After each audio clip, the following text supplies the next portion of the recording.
What is up, everyone? Welcome to the currently untitled podcast where two hicks wear flannels and talk about basketball, specifically fantasy basketball that happened throughout the week. Yes, sir. Let's start it off with cracking these open. Indeed. They're twist.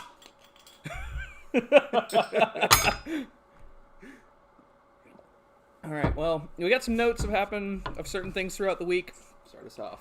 I think probably the biggest, at least one of the biggest things to me, I think, was the Suns losing their win streak. Yeah, no joke. And I thought it was going to happen earlier, to be completely honest. I thought that the first matchup with the Warriors was going to be the one that they dropped. I agree. I think if anybody would have asked me throughout the week, when are they going to lose it, I was saying they're going to lose it to the first matchup of the Warriors. I think it's a little bit of like a decent part of me thinks it's kind of unfortunate that they had such a quick back-to-back with them. Yeah. Because after they beat the Warriors the first time, they honestly, they don't have a lot of other threats that I really see beating them. I was gonna say. There's some of the stronger teams in the East, I think definitely give them a run for their money, but, honestly, outside of the Warriors, I really think that the Suns, even without Devin Booker, are absurdly strong, and I think obviously they're proving that, considering even on the second matchup with the Warriors, they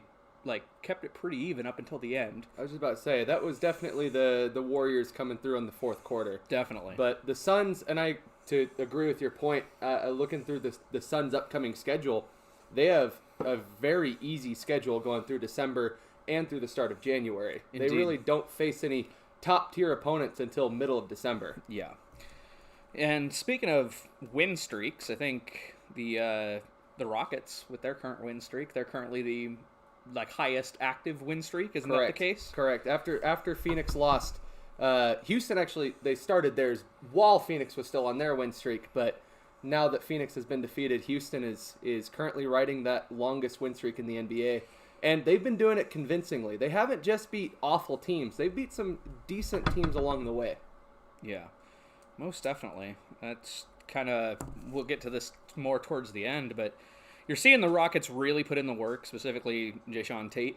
That's how you say his name, right? Deshaun? Yeah, you're right. Jae'Sean Tate.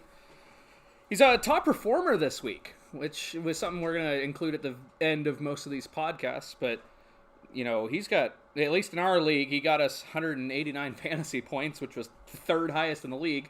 And we just use default ESPN rule sets for most of ours. But, yeah, currently Rockets are killing it, honestly. And so are the Suns. And it's weird because Jae'Sean Tate, he was averaging less than 22 points per game, fantasy points. Yeah, by the way. I was looking back at the fantasy, and what really set him over was he got almost 90 fantasy points against Oklahoma City. That's right, and that was an absurd game. Indeed, and I think that probably segues us pretty good into the clear elephant in the room, right? The earlier this week. City sucks. Oklahoma City sucks. The Grizzlies bent them over, showed them the 50 states. That's for sure. That's for sure. And I understand that the Oklahoma City Thunder, for those of you who don't know, and you might be living under a rock, the Oklahoma City Thunder lost by 73 points to the Memphis Grizzlies, which is now an NBA record, passing the previous Miami Heat and Cleveland Cavaliers game in 1991, where Miami lost by 69 points. That is now an NBA record, and I understand that they didn't have Shai Gilgeous-Alexander or Josh Giddey. I believe it is Giddey until someone tells me otherwise. That's what I'm going to be calling him. But even still, the Oklahoma City Thunder, they still have NBA players on their roster, right? Lou Dort is really good. And despite really good as in he's a good role player in the NBA, but despite that, they looked like a high school team. That they did. I actually would be hard pressed to say that certain high school teams might actually put up a solid fight against them right now by the way they're playing. Honestly, it's everyone's talking about the the Thunder Grizzlies game, and rightfully so, but these guys have been getting stomped by pretty much every team except for the Lakers. So it makes you wonder, why isn't the Oklahoma City Thunder and Sam Presti being fined similarly to how the 76ers were during the process? it is so blatant what they're doing is tanking. Yeah. And I guarantee you're going to see later on in the season, and you're kind of seeing it now, even minor injuries that Shai Gilgeous-Alexander has, they're going to have him out for extended periods of time. I'm talking 1 to 2 weeks for injuries that would normally be day-to-days. Indeed. And that's like what I was actually going to touch on too. It's very ticky-tacky injuries. Very much so. You know, it's very obvious that they're like playing pretty heavy on the load management for certain injuries, and I agree with you. I think they really should be fined, especially given like how more kind of fine happy the league has been this year. It's been really bad, especially, but it's odd because they seem to be punishing some people very heavily and some people extremely lightly. And by people, I also mean teams. I think that both the Bulls and the Heat got off very lucky when it came to those draft picks with their tampering rules. Yeah, that's true, but also at the same time, part of me is like, thought it was kind of BS. They got penalized at all, right? Especially when you got La GM over in LA. yeah, especially when you got clear reports where it's not even a secret that LeBron's fishing for a point guard in the offseason. Absolutely. Or the Nets were formed at all. Or the Nets were formed at all. But I think moving on to that, speaking of Le GM, I think how about the COVID load management? How about the load management? That's so for many people who maybe aren't aware, LeBron was entered into the health and safety COVID protocols on Tuesday, is when it was announced anyway. They didn't have a game Tuesday, but and they had it announced that they were going to be, that LeBron got exposed to COVID or however they put it. Right. Violated. He was in health and safety He was in health and safety protocols. They announced it on Tuesday. He missed the game on Wednesday. But then all of a sudden, classic only could ever happen to LeBron, would never happen to any other player in the league at all. There's no way. All of a sudden, he's okay to play on Friday because it is a false positive. Somehow, some way. None of it makes sense to me. But anyway, and like, we've been, I think it's pretty obvious that it wasn't COVID. I think it was clear load management that he was just trying to dodge the hate for online. And like, you know, praise be that he doesn't have COVID. I don't want to wish that on anybody. That being said, let's talk about the Hornets on adding to that. Can someone explain to me if LeBron James tested a false positive, right? Mm-hmm. And now he's tested negative, correct? Can someone tell me why the entire Hornets starting roster is out due to COVID exposure?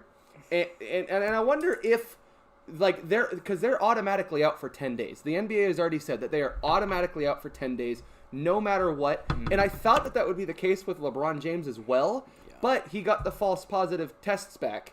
And I wonder why that isn't an availability for other players, such as the entire Hornets starting roster. It's really hard to say, to be honest with you. Like, especially when you have like clear stars on there, like LaMelo being included in those 4 players that are now in the health and safety protocols. You know, and you also saw it with, you know, a few other players earlier this year, to where, like, we're seeing very few players in the league who have tested positive actually experience symptoms. I think the only recent player I can think of who's actually experiencing symptoms is currently, what's his name? Nicholas Batum? Is that how you say his last name? Yeah, Batum. Batum's currently missing his 12th game. Yeah. In a row because he is experiencing COVID symptoms. And so, like, clearly he's actually got COVID and needs to be out for that time. Right. You know, but it's odd to me how you've got players that, you know, don't have symptoms, and maybe they do have symptoms, you know, we don't know for certain, but, you know, players like LaMelo, I'm sure if anybody follows him on Instagram or Snapchat, we'll find out eventually if he actually does have symptoms or not, but right. It's just odd that the NBA is like full on 10 days, no chance, but then when it comes to LeBron, you know, he gets tested the very next day. You know, that's what at least makes it to me, like, on one hand, it's like, okay, if he did actually enter the health and safety protocols, then this is clearly unfair for everybody else. Right. Or on the other hand, this is load management.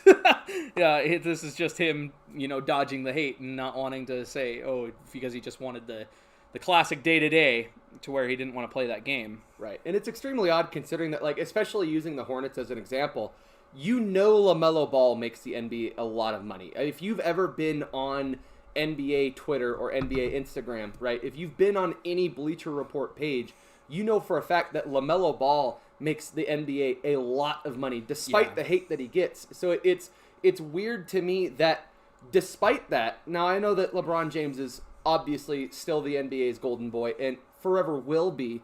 That being said, I don't know if you saw with the Spotify rap that came out, a lot of the different sports pages did their own, like, their sports pages wrapped, where they put on the players that they posted about the most. I didn't see a single NBA page where LaMelo Ball wasn't in the top 3.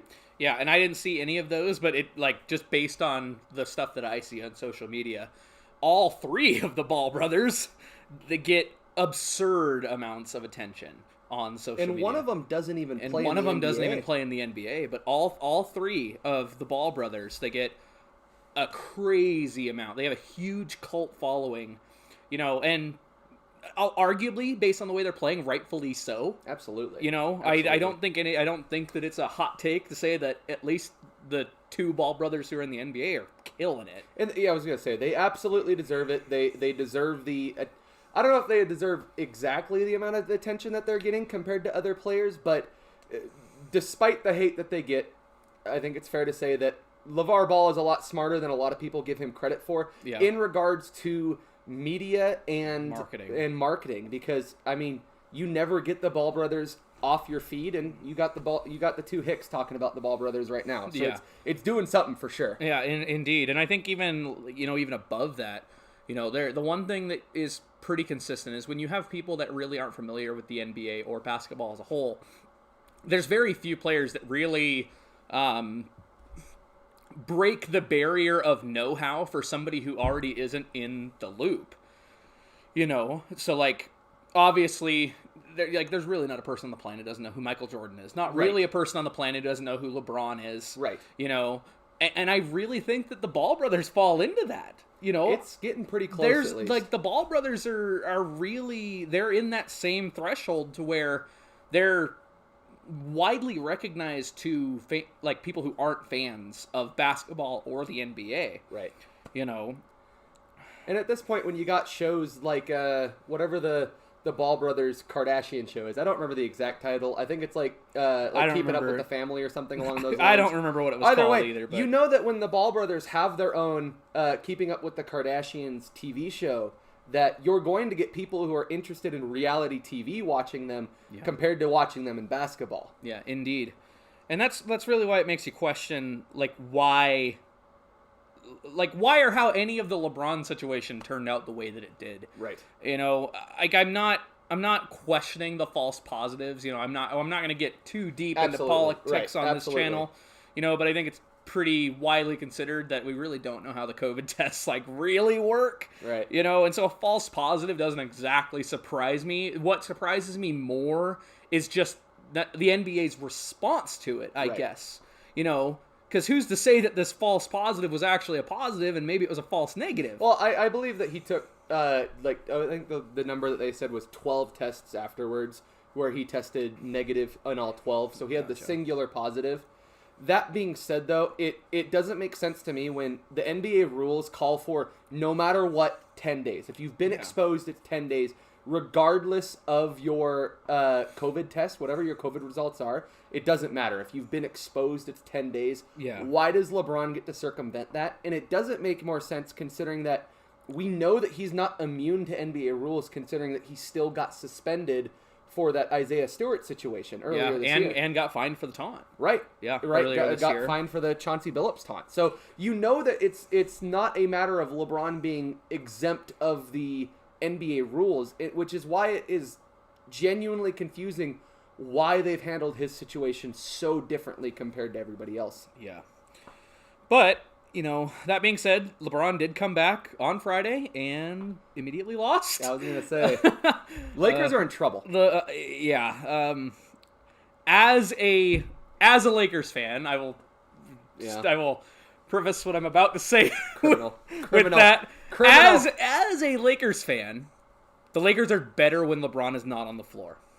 Maybe this is a hot take, maybe it's not, but I think you agree with me. I do agree with you. I think that I honestly think that the Lakers play better when LeBron's not on the floor. The only real caveat to this is maybe it's just the LeBron and Westbrook dynamic doesn't work. Because we haven't seen yet anyway where LeBron's on the floor, Westbrook's not. Right.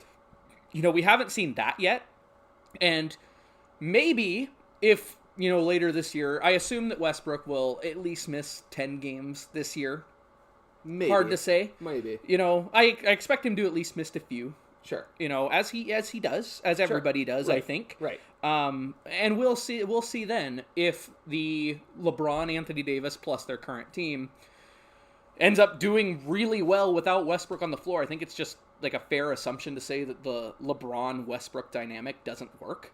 Because right now all I've seen is that that when Westbrook and Anthony Davis are playing along with their current team, they do really well. Yeah. Honestly, they do.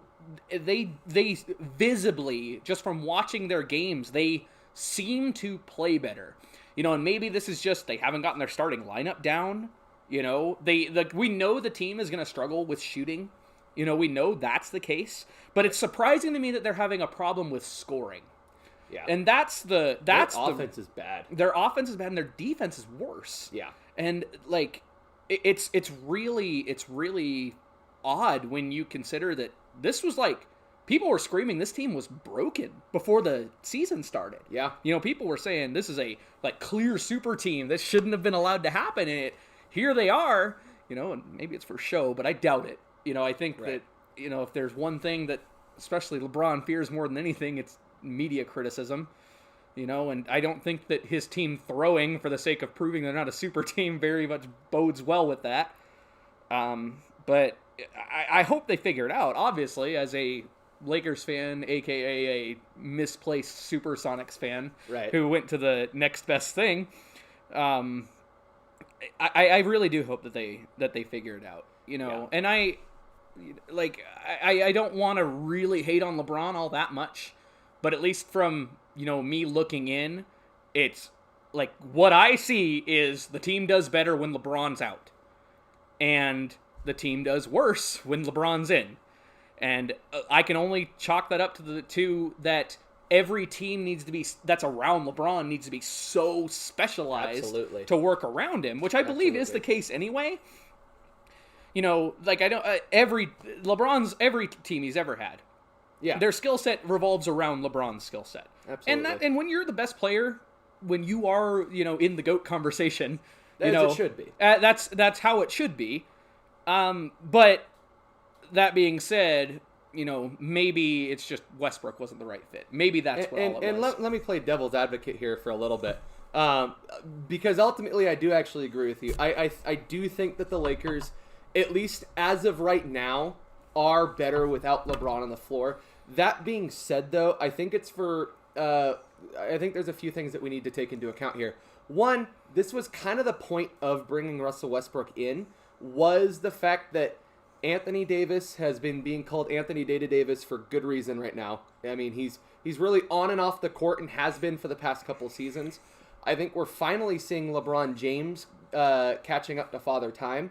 And I don't want to say that by saying LeBron James is on the decline. That being said, though, LeBron James has been getting hurt a lot more the past 2 years than he has his entire career. Yeah. And so, and the more than that, the obvious load management is clearly starting to actually be an actual factor. Absolutely. And I think that LeBron's thinking about it for him. I think that the organization is thinking about it for him. Absolutely. They are, and as a lot of, especially your older players, really should. I think that load management overall, I think it's a good thing. Yes. But sparingly. Yeah. And yeah. and my opinion on it as well is that Russell Westbrook was kind of brought in to be that guy who Russell Westbrook, I think you're a little bit off by saying he'll probably miss 10 games. I think He'll probably, unless they do load management with him, which is possible with the Lakers. That being said, I think you can expect Russell Westbrook to only miss about 5 games. And so he's kind of that Iron Man that can at least get you into the playoffs. Yeah. And once you're in the playoffs, when it comes to LeBron James, you never know. You can never count them out. As long as they're in, they've got a fighting chance, and Westbrook does that for you. Yes. Also adding to that, it's been well documented for Russell Westbrook that he slumps at the start of the season. He always has. Every start of the season he's ever had, if you go in and look, Russell Westbrook struggles in the first 20 or so games. And I think that's a lot of what we're seeing, especially when he joins a new team or a new coach. Mm-hmm. Russell Westbrook just takes some time to get well adjusted. I don't know whether or not that's just him struggling in the offseason to get fully prepared, but he's always had those start of the season struggles. And when you mix that with LeBron James teams have notoriously turned it up after the All-Star game. Mm-hmm. They always coast leading up to the All-Star game, and then those last 20 to 30 games of the season, LeBron James teams always turn up, and they'll get about a 3 seed in the playoffs, and then it's off to the races. I just hope that it doesn't get so bad to the point where after the All-Star game it might be too late.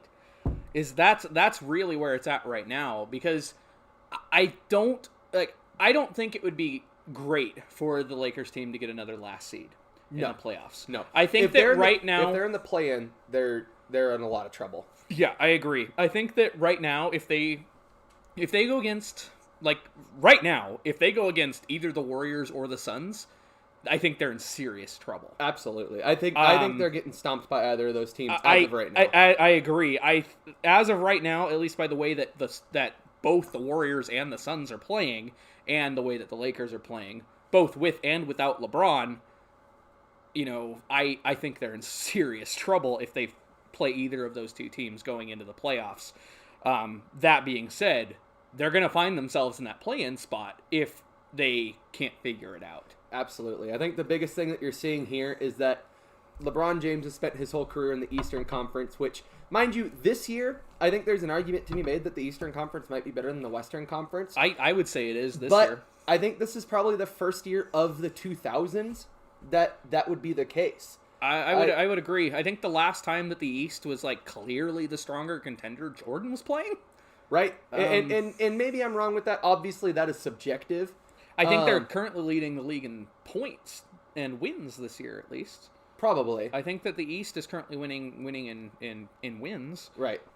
That being said, though, LeBron James has always been in the Eastern Conference, and at least for most of LeBron's career, I think it's safe to say, the East has been awful. And so LeBron James could always afford to kind of coast in the regular season, especially when you had on the Western Conference, teams were winning 50 games and missing the playoffs. And on the Eastern Conference, teams were only winning 36 games and making it. Yeah. Yeah, that's exactly it. All right, well, where do we want to go? Where do you want to go next? I think we got to talk about Clay coming back. Yeah, I think so. 'Cause it's coming. Yeah, we touched on the Warriors a little bit all throughout this episode. I feel like ESPN talking only about 3 teams, but this is important. Yeah, this is really important. Clay has been playing with the G League. He's been playing 5-on-5 scrimmage. He warmed up with the Warriors earlier. Man, it almost brought a tear to my eye. I thought he was going to play. Yeah, we actually thought that he might have been a game-time play decision. They ended up sitting him, but all we know for certain is that the Warriors are currently on a road trip. Yep. And Clay is not with them. They come back Wednesday. That's all the coaches said. All the coaches said, Clay's not traveling with us, so he's out for at least Wednesday. But he seems to be ready to play. I think at this point he is ready to play. Yeah. And at this point it's just whether or not the team doctors allow him to play. I think you can see it with the different photos that have come out with him, with the towel over his head on the bench and just the way he's warming up. He wants to be on that court. Yeah, you can tell he really misses the game. And you can tell that, and maybe this is just him, kind of being in that, I'm so close, I can feel it aspect, and maybe he does actually need some more time, but at least, realistically speaking, it looks like, it looks like he's ready to play. Right. I mean, realistically. And it seems like he's ready to play. I would say right now, At least for those of you, depending on how deep your fantasy league is, I assume that he's already been picked up. If you've got a full league, This is important. This is important. If you are in a shallow league, I'm talking like eight to maybe even 12 teams. There's a chance Clay's in free agency right now. Absolutely. Now would be the time. If you have an open injury reserve spot for sure, now's the time to grab him. Because like realistically, it's looking like any day. I think even as soon as Wednesday, Clay might lace up. And so if you're currently in a fantasy manager and you're looking for a possible sneaky pickup, I think that right now like Clay should absolutely be on everybody's radar, especially if he's in free agency. And there's no way he's not picked up if you have 2 IR spots. Right. If you have 2 IR spots, I don't know what you're doing. Not a chance.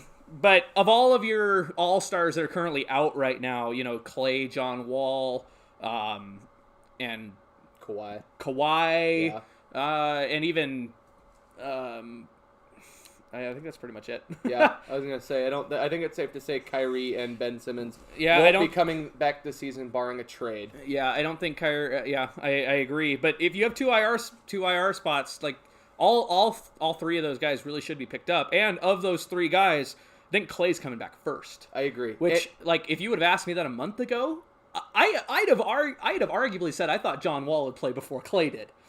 Yeah. Funny enough, but like I think Clay at this point, I don't think it's safe to say that Clay's day by day rather than out, but I think it's safe to say he's week by week.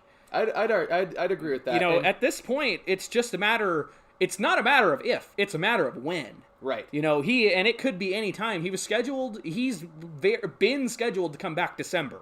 Yes. And so this isn't necessarily a surprise. I think that early December would be a little bit of a surprise. Right. Part of me wonders if maybe they're going to try to save him for the Christmas game, given the fact that, the Warriors are killing it. Absolutely. And they really don't, they aren't in dire need of help right now.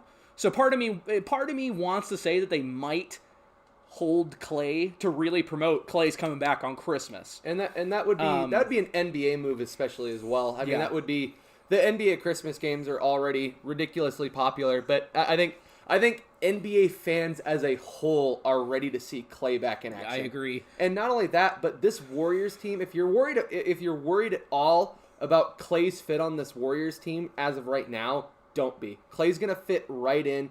He's going to be Clay can I would argue that even with like hurt legs, Clay could still be effective on the offensive side of the floor just as a spot-up shooter. Clay is one of the best players of our generation and one of the best shooters.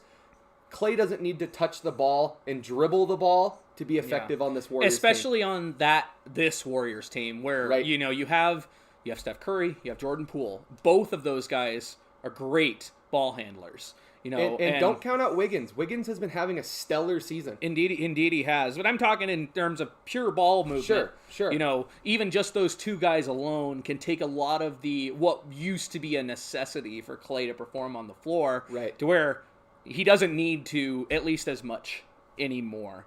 So I think it's safe to say that like Clay very well could possibly play later this week. I think it's safe to say that if he's not picked up yet, now's the time. Absolutely. If he's in free agency, I would highly suggest that somebody make some room for him. Even if it means, getting rid of a healthy player for a player that maybe might not play until closer to Christmas. But I think it's definitely safe to say that it's time he finds a spot on somebody's roster if he's not already. Absolutely. Yep. All right, we're back. That's that. If we had any sponsors, that's the point of the video where the sponsors would show up. It's when our first battery dies, right? And we have to transfer over to the other one. Cat Road Woody. In case the camera didn't pick it up, we were just a minute ago talking about Kemba Walker. I think we probably should just at least tack on the tail end of that, just in case. So we just got done talking about. Like Clay, he's going to end up on a roster. As for players there's a lot of players finding their way off of some rotations, not necessarily whole rosters, but off of some rotations, and maybe they should make their way off of some people's fantasy rosters. I think probably the most notable is Kemba Walker, who, Yep. as you were saying, you might as well go ahead and give your spiel.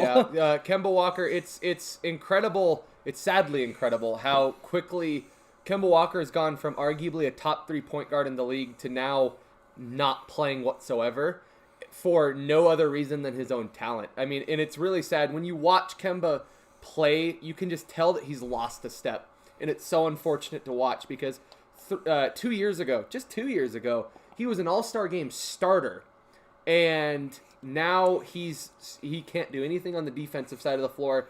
And on the offensive side of the floor, where he used to be dribbling and blowing by guys, he's a spot-up shooter at this point. And it's really sad to see that he just can't keep up in today's league. And Yeah. he's a lot of people's favorite player. Yep.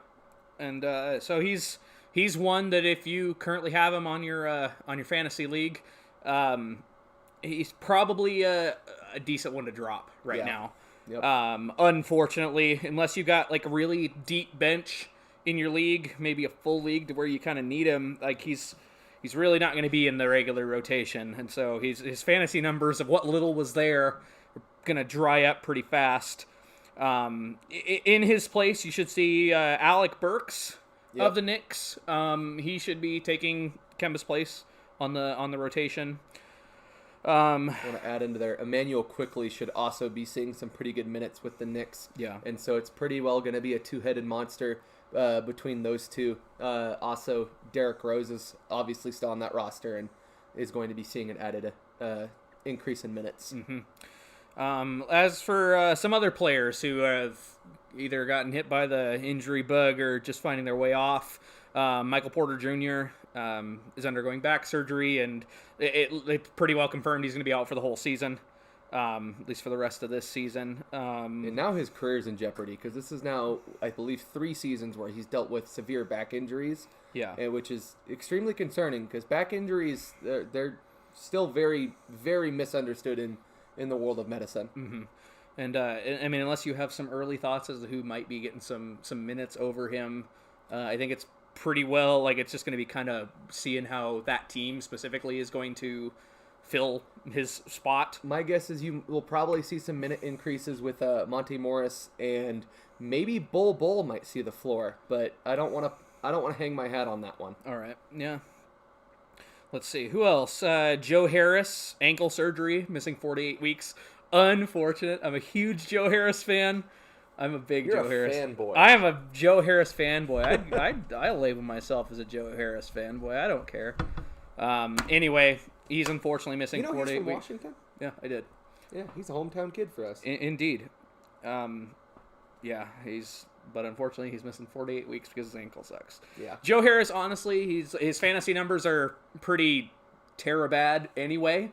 Currently, That's more to do with the team that he's on rather than his own talent, though. yeah, and I agree. I think that has to do with a lot of the players on Brooklyn right now. Yeah. It's the fact of the matter is when you have a team that's that deep and that talented, even if you are pretty talented as a player, you're just gonna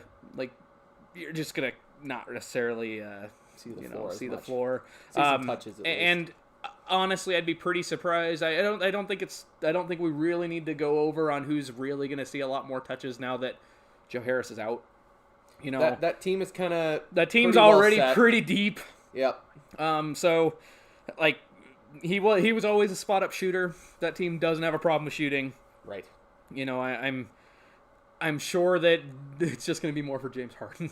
Probably. And I hope he gets it going too, because James Harden has been, I don't want to say he's been struggling this season, but he has not been the James Harden that we know. Yeah, for sure. And that's probably has to do a lot more with the foul rule changes, but And maybe probably so. But we know that brother has got it from behind the arc. Oh, and so for sure. I'd like to see more of that. Yeah.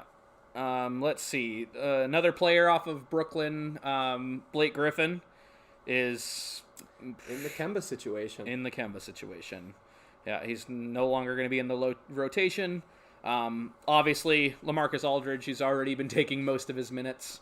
He's going to be the one that's going to be getting all of Blake's minutes. So, if anybody currently had Blake on their fantasy team, probably a good time to drop him. LaMarcus Aldridge, he was in our free agency earlier this year. So, there's a very good possibility that even if you're in a full league, he might have gone under the radar. I assume he's been picked up by now, but I would hope so. I would hope he's been picked up by now. But if you're in a smaller roster anyway, again, one of your 10, 12 fantasy leagues, there's a good chance he's in free agency. Now, if you have the space for him and you're in need of a good power forward center combo, he's probably a good pickup at this point. Let's see who else is Jalen Suggs, our boy from Gonzaga. Yeah, man, it's unfortunate. He's been having a solid rookie season. I mean, by no means is he like rookie of the year numbers, And truth be told, probably was on the fringe of your fantasy team if he was on it anyways. Yeah. That being said, though, it is kind of sad. He's a promising young rookie. The dude's fun to watch, more importantly. Mm-hmm. But it looks like, I think, what was it, I think it was an indefinite injury timeline for him. They said it's realistic. The injury report says it's for the season.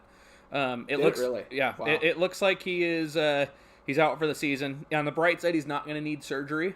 That's fortunate. On the bright side, he's not going to need surgery, but it looks like he is out at least for the foreseeable future. And so let's see anybody you can think of is going to get any minutes from Orlando instead of him while he's out. I don't think he was on their starting lineup anyway. Probably just Cole Anthony, which honestly was kind of the star regardless, and so I wouldn't worry too much about who's coming in for Orlando because it might just be a rotating door behind Jalen Suggs. Yep. Let's see. Who else is... What's not a rotating door, though, is Damian Lillard. Yep. So if you're trying to just win a fantasy matchup right now, Dennis Smith Jr. with Portland is definitely somebody who could bring a spark off your bench. Yep. But understand that spark it's going to be a spark. It will not turn to a flame. Yeah. If he's on your free agency, at least for the next 10 days, Damian Lillard's set to be out for 10 days. His workload is probably going to be split, not necessarily pretty evenly, but fairly evenly between Dennis Smith Jr. and Normal Powell. Norman Powell. Normal Powell. You got it. Yeah, okay. And so both of those guys, there's a good chance they're currently on your fantasy free agency. Their numbers will definitely increase at least for the next 10 days. Absolutely. And truthfully, maybe CJ will start playing a little bit better now that he has to handle a little more of the ball handling responsibilities. That's true. See if CJ can just kind of get it going, because McCollum has actually been significantly disappointing this season compared to last. I still don't think there's any doubt that he's probably on everybody's starting five in fantasy. Oh, absolutely. But if you had a trade target right now, it might be CJ, because maybe it gets him going. Mm-hmm, indeed. Let's see. Who else is... I know that Giannis has missed now 2 games Yeah, in a row. Giannis has missed two games now. He's doubtful for tomorrow, Monday's game. That calf soreness. Nothing. There has been no consistency whatsoever in Milwaukee. I think that they just set an NBA record for... and I might be wrong on this. I might have misread this. But I know that they had a ridiculous number of rotations that they've thrown out on the court this year. Yeah, indeed. I think it was well into the thousands different combinations of 5 that have been on the court for them. Yeah, but as of right now, Giannis has been out for 2 straight games, is set to miss his 3rd. Giannis isn't typically the kind of guy who you see miss extended periods of time over this, but while he is out, Bobby Portis is definitely going to see the increased workload. As normally how it goes in, at least based off of last year and from what we've seen this year, the 2 players that typically benefit when Giannis is out is Bobby Portis and, what's his name? He was the leading scorer for the Nets until he got traded there. Brook Lopez. But Brook Lopez is out. I was just about That's what I was going to say. And it looks like Brook Lopez might be out for the entire season at this point. Brook Lopez is out for the entire season. But, getting back to my point, when Giannis is out, Lopez and Portis are typically the 2 players who benefit in terms of the touches. And you know what? These past 2 games, Bobby Portis has been stepping up. Yeah, so and that's exactly it. He's definitely a guy to be watching out for. And there's a decent chance that he might be on your free agency. I picked him off of our league out of free agency. And so now I got 3 Bucks players on my fantasy team. but like he's dropping 50 bombs while Giannis is out. Once Giannis comes back, he'll probably drop back down for his numbers being more reasonable. But as long as Giannis is out, Portis has got some serious numbers, and he's going to be a steal if he's currently in your free agency, at least while Giannis is out. Absolutely. I think he's a solid player and really worthy of a pickup regardless if Giannis is out or not, truthfully. But his numbers are very much so inflated when Giannis is out. And, based on what we've seen so far, I think this is Giannis' 4th game total. He's already missed some games earlier this year. Quite a bit. That whole Bucks organization is just missing consistency. So maybe he's somebody, and if you have a somewhat deep fantasy league, maybe it's time to take a look. Speaking about inflated numbers, though, I think it's time. Let's give our roses. Let's start with Jared Allen. Absolutely killing it this week. He scored 208 fantasy points if you're in a base fantasy league, so no adjustments to the rules. Yeah, and he was he was our leader for sure, followed very close by Brandon Ingram at 204. Jared Allen got 208, Brandon Ingram got 204 fantasy points. And just barely coming up barely behind him in 3rd place was Jason Tate for the Rockets at 189. And one thing that we were noticing when we were figuring out who the top performers were this week is 4th place is like 35 points behind. Yeah, these guys. I don't remember who the 4th point. I think you remember who it was. I know it was a foreign name, but I can't remember. It was the Pelicans center. Why am I blanking on his name? I can tell you every team he's played on for his career. Anyway, why am I blanking on his name? Either way, it's all right. Well, he just blurted out when you remember. Anyway, we're not giving him the rose. It's Jason Tate's time to shine. The thing that we were noticing is like it's those 3, and then it's a 30-point gap right now. Granted, I will say I think Jason Tate's his numbers are very heavily inflated because he dropped 90 against OKC earlier this week. Right. Not 90 points, 90 fantasy points. Right.